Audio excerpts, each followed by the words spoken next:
Intel baru-baru ini mengalami kerugian lebih dari 100 miliar dolar dalam kapitalisasi pasar dalam waktu kurang dari 48 jam.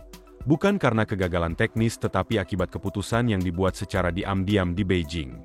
Kementerian Perindustrian dan Teknologi Informasi Tiongkok mengubah kebijakan pengadaan, melarang lembaga pemerintah dan perusahaan besar Tiongkok untuk membeli chip buatan AS, termasuk dari Intel, AMD, dan Micron.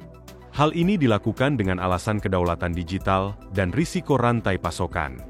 Dampaknya segera terasa, dengan kontrak utama Intel dengan China Mobile, State Grid, dan vendor server terkait Huawei dibatalkan dalam waktu singkat. Kehilangan ini sangat memukul bagi Intel, yang mendapatkan hampir 27% dari pendapatannya tahun 2024 dari Tiongkok saja. Saham Intel turun 18,3% pada penutupan perdagangan bulan April, mencerminkan kekhawatiran pasar akan potensi penghentian pasokan semikonduktor AS oleh Tiongkok. Analis geopolitik menyoroti bahwa langkah Beijing, meskipun tampak defensif, sebenarnya memiliki sasaran yang lebih besar, dengan potensi gangguan yang signifikan bagi inovasi teknologi AS dan struktur industri semikonduktor global secara keseluruhan. Intel, dalam posisi yang sangat rentan karena ketergantungan pada pasar Tiongkok, menghadapi tantangan strategis yang serius. Di sisi lain, perusahaan seperti Nvidia, yang lebih terdiversifikasi secara global dalam kemitraan AI mereka, mungkin kurang terpengaruh.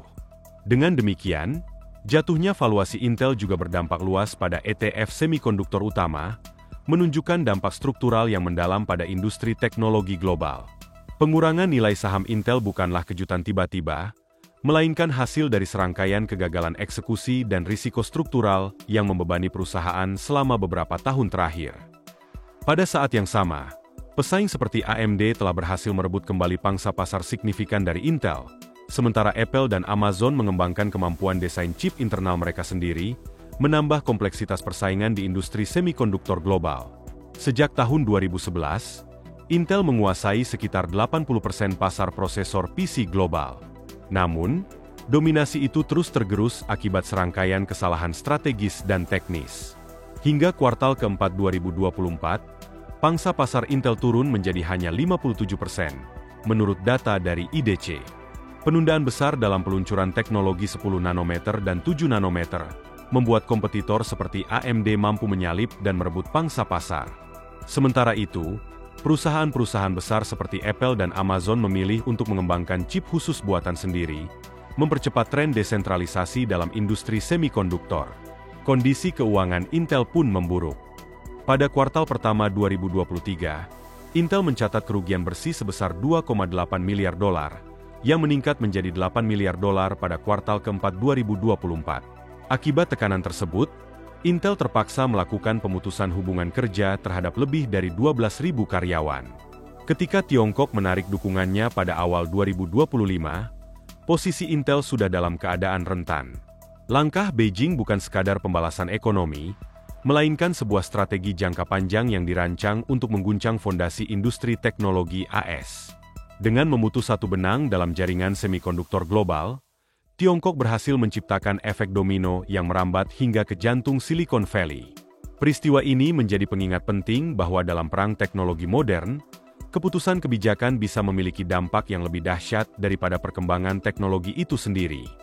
Kini, Intel dan industri semikonduktor AS dihadapkan pada tantangan besar, membangun ketahanan dalam sistem yang sudah sangat terglobalisasi, dan mendefinisikan ulang strategi di era ketegangan geopolitik yang semakin tinggi. Intel telah kehilangan kekuatan penetapan harga, dominasinya, dan isolasi strategis yang selama ini menjadi keunggulannya. Seperti yang dicatat oleh peneliti kebijakan semikonduktor Dow Goneal dari RAND Corporation, model bisnis Intel masih bergantung pada era globalisasi masa lalu, sebuah era yang kini telah ditutup oleh Beijing. Tetapi, mungkinkah langkah Beijing ini bukan hanya sebuah reaksi, melainkan bagian dari strategi yang lebih besar? Ada indikasi bahwa Tiongkok telah mempersiapkan langkah ini secara diam-diam selama bertahun-tahun, dengan tenggat waktu yang kian mendekat, membuat perubahan kebijakan ini tampak lebih seperti awal dari sebuah hitungan mundur. Menurut dokumen perencanaan internal pemerintah Tiongkok yang ditinjau oleh Reuters, target strategis negara tersebut adalah menghapus seluruh penggunaan semikonduktor yang bersumber dari Amerika Serikat dalam sistem energi, infrastruktur publik, dan peralatan telekomunikasi mereka paling lambat Desember 2027. Arahan ini, yang dikenal dengan istilah Clean Silicon, mewajibkan bahwa pada kuartal pertama 2026, setidaknya 80% dari seluruh sistem komputasi milik pemerintah pusat harus berjalan menggunakan chip yang dirancang dan diproduksi di dalam negeri. Bagi Intel dan perusahaan semikonduktor AS lainnya, ini bukan sekadar kehilangan akses pasar. Ini adalah bentuk pemaksaan keusangan terhadap produk mereka di pasar teknologi terbesar kedua di dunia. Morgan Stanley kini memperkirakan bahwa kebijakan ini berpotensi menghapus pendapatan kumulatif hingga $350 miliar dari perusahaan pembuat chip asal AS pada akhir tahun 2027. Analis dari JP Morgan menambahkan bahwa meskipun dampak langsung dari kebijakan ini terasa menyakitkan secara finansial, kerusakan jangka panjangnya bersifat strategis. Jika Tiongkok berhasil menjalankan rencananya, hal ini akan menjadi bukti bahwa rantai pasokan chip global dapat bertahan, bahkan mungkin tumbuh, tanpa bergantung pada teknologi asal Amerika Serikat. Ini akan menciptakan preseden baru bagi negara-negara lain seperti Brasil, Indonesia, dan bahkan sebagian kawasan Eropa untuk mempertimbangkan jalur teknologi mandiri yang serupa. Apa yang dilakukan oleh Beijing bukan sekadar pelarangan produk, melainkan sebuah proof of concept, sebuah pembuktian bahwa mereka tengah membangun tumpukan teknologi pasca Amerika. Namun untuk mewujudkan tumpukan teknologi yang benar-benar mandiri, dibutuhkan chip mutakhir. Perusahaan perangkat lunak riset teknologi, TechInsight, mengejutkan komunitas teknologi global ketika mengungkap bahwa ponsel pintar Huawei Mate 70 Pro menggunakan chip Kirin 5 nanometer yang diproduksi secara domestik oleh SMIC, Semiconductor Manufacturing International Corporation.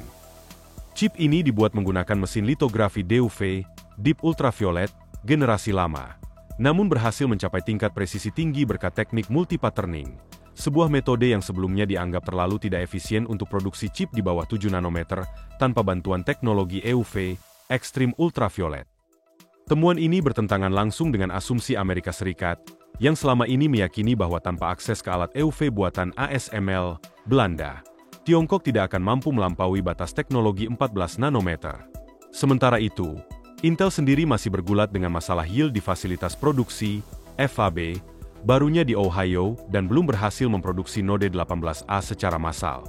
Chip Huawei ini bukan hanya simbolis. Ia terbukti fungsional dan sangat diminati pasar. Dalam waktu 6 bulan sejak peluncuran, Huawei berhasil mengirimkan lebih dari 45 juta unit Mate 70. Menurut data dari Canalys, mencerminkan tingginya permintaan domestik sekaligus kematangan rantai pasok dalam negeri. Pendapatan SMIC pun melonjak 47% secara tahunan pada kuartal pertama 2025, sebagian besar didorong oleh pengadaan yang selaras dengan kebijakan negara. Sebaliknya, pendapatan pusat data Intel turun 22% pada periode yang sama, menurut laporan pendapatan terbarunya. Amerika bertaruh untuk menghambat akses China terhadap alat produksi chip, kata John Bateman, peneliti kebijakan teknologi di Carnegie. Namun China bertaruh untuk mengoptimalkan apa yang sudah mereka miliki, dan mereka menang. Kini, dengan ekosistem chip Huawei yang semakin mandiri dan mapan, hambatan untuk sepenuhnya menggantikan peran Intel di pasar dalam negeri Tiongkok bukan lagi masalah teknis. Ini seharusnya tidak terjadi. Tidak seperti ini. Amerika memiliki paten, alat, dan jaringan pemasok global. Namun, entah bagaimana, Huawei berhasil melompati seluruh buku pedoman teknologi chip, melewati setiap elemen yang sebelumnya dianggap krusial oleh Washington.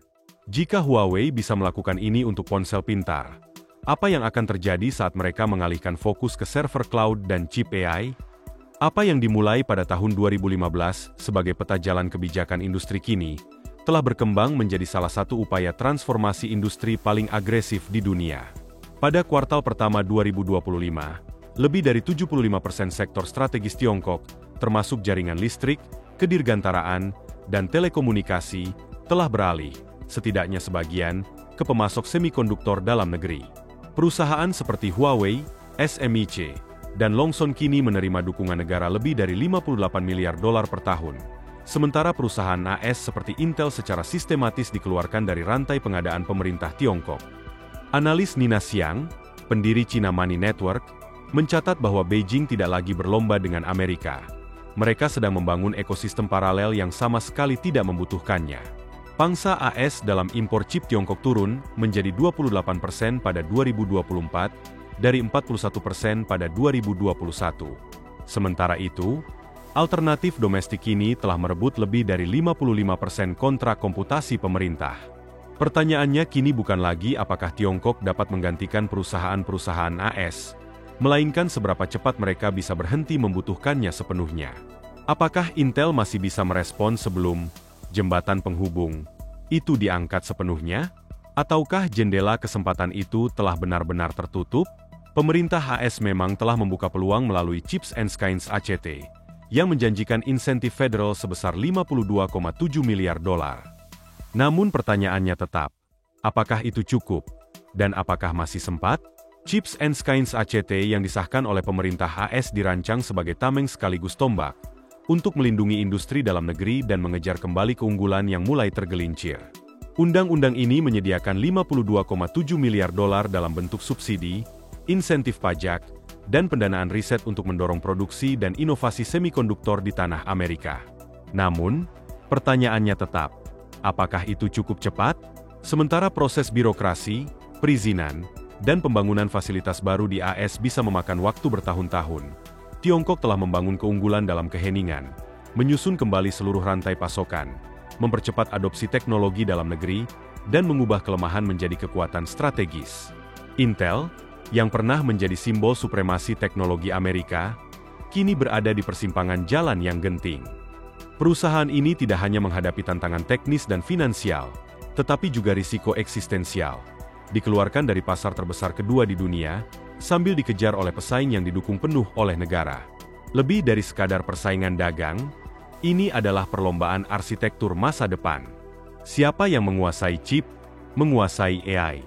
Siapa yang menguasai AI, menguasai sistem produksi, pertahanan, dan bahkan peradaban digital global.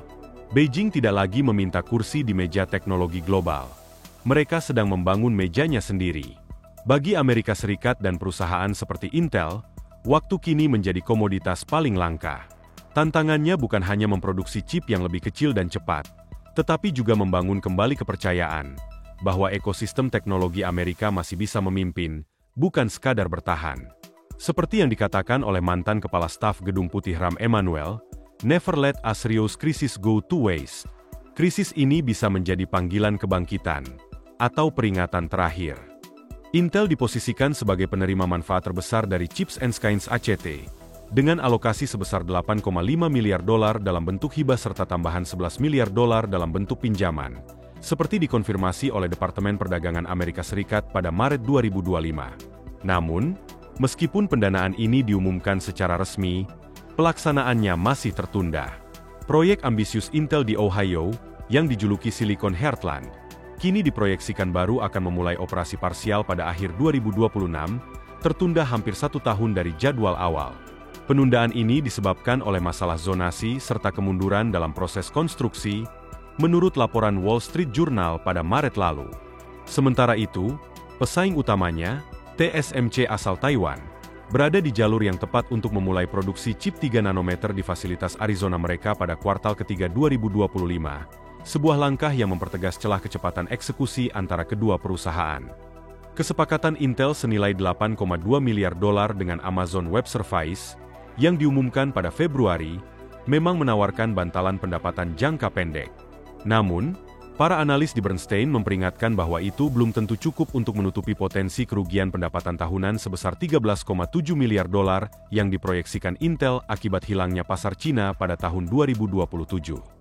Seperti yang diungkapkan oleh Abhinav Davuluri dari Morningstar, dukungan pemerintah dapat membantu menstabilkan Intel, tetapi tidak dapat mempercepat hukum Moore, atau membeli kembali waktu yang telah hilang. Lalu, apa arti semua ini bagi konsumen di Amerika? Dan siapa yang akan menanggung beban jika Intel tersandung lebih jauh? Dampaknya tidak akan berhenti di ruang rapat perusahaan. Pada tahun 2025 saja, Intel telah mengumumkan pemutusan hubungan kerja, PHK, yang memengaruhi sekitar 1.250 karyawan di seluruh divisi pusat data dan komputasi klien mereka, terutama di negara bagian Oregon dan California, menurut dokumen resmi yang diajukan ke SEC.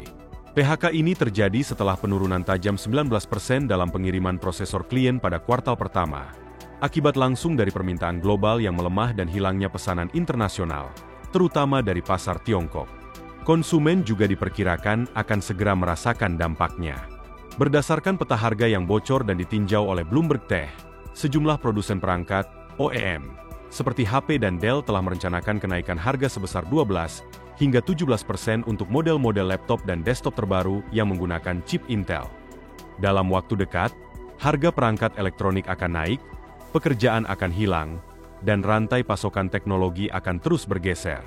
Semua ini memperlihatkan bahwa apa yang tampak sebagai manuver geopolitik dan bisnis di tingkat atas, pada akhirnya akan sampai ke meja makan, ruang kerja, dan dompet konsumen biasa. Dengan absennya pasar Tiongkok, Intel menghadapi tekanan ganda, volatilitas pasokan dan komitmen volume yang lebih rendah. Tanpa China untuk menyerap produksi dalam skala besar, Intel kini berada dalam posisi sulit, memangkas produksi atau menaikkan harga demi mempertahankan margin keuntungan. Dampaknya tidak berhenti di internal perusahaan. Kenaikan harga mulai menjalar ke seluruh rantai produk, layanan cloud, laptop konsumen, perangkat keras server perusahaan, hingga unit akselerasi AI yang digunakan di bidang kesehatan dan logistik, semuanya kini tengah diberi harga ulang. Ini bukan lagi masalah rantai pasokan abstrak. Ini adalah krisis nyata yang akan muncul langsung di faktur pembelian Anda berikutnya. Namun pertanyaannya tetap, bahkan dengan dukungan dana publik dan kenaikan harga konsumen, bisakah Intel benar-benar pulih? Atau ini hanyalah fase awal dari penurunan jangka panjang?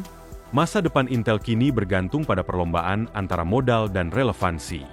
Dengan lebih dari 19 miliar dolar dalam bentuk hibah dan pinjaman dari Chips ACT, ditambah kesepakatan strategis dengan AWS dan Departemen Pertahanan, rangka perancah untuk bangkit kembali memang ada. Tapi investor tetap waspada. Selama 12 bulan terakhir, saham Intel tertinggal 31% di bawah indeks semikonduktor PHLX. Analis Goldman Sachs baru-baru ini menurunkan peringkat sahamnya, dengan alasan margin keuntungan yang terus menyusut, eksekusi proyek yang kerap meleset dari jadwal, dan meningkatnya ancaman dari para pesaing asing. Yang lebih mengkhawatirkan lagi adalah menyusutnya keunggulan inovasi.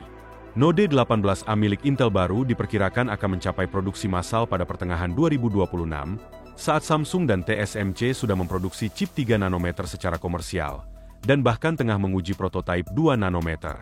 Mantan CEO Intel, Pat Gelsinger, yang kini kembali sebagai penasihat strategis, memperingatkan dalam wawancaranya bersama CNBC pada Maret lalu, ini bukan tentang memenangkan satu kuartal. Ini tentang apakah kita masih bertahan dalam permainan satu dekade ke depan. Namun, untuk bertahan dalam permainan tidak cukup hanya dengan membangun pabrik. Yang lebih dibutuhkan adalah mengembalikan kredibilitas teknologi. Dan sejauh ini, Intel belum berhasil melakukannya. Langkah Beijing ini tidak diarahkan untuk menjatuhkan satu perusahaan saja. Ini adalah upaya sistemik untuk mendefinisikan ulang siapa yang akan berpartisipasi dalam perlombaan teknologi global. Intel mungkin menjadi sorotan hari ini, tetapi ini belum akhir permainan. Tiongkok tidak hanya menghantam titik lemah Amerika Serikat, mereka sedang membentuk ulang peta kekuatan teknologi dunia. Langkah selanjutnya, Beijing dikabarkan sedang mempersiapkan larangan ekspor penuh terhadap material strategis seperti tanah jarang, gallium, dan chip pelatihan AI. Washington dipastikan akan merespons, tetapi mungkin sudah terlambat. Sebab di balik semua ini, tersembunyi satu pertanyaan besar yang lebih dalam dan fundamental. Bisakah negara yang menciptakan era semikonduktor bertahan hidup dalam ketergantungannya terhadap rantai pasokan asing? Terima kasih telah menonton video ini.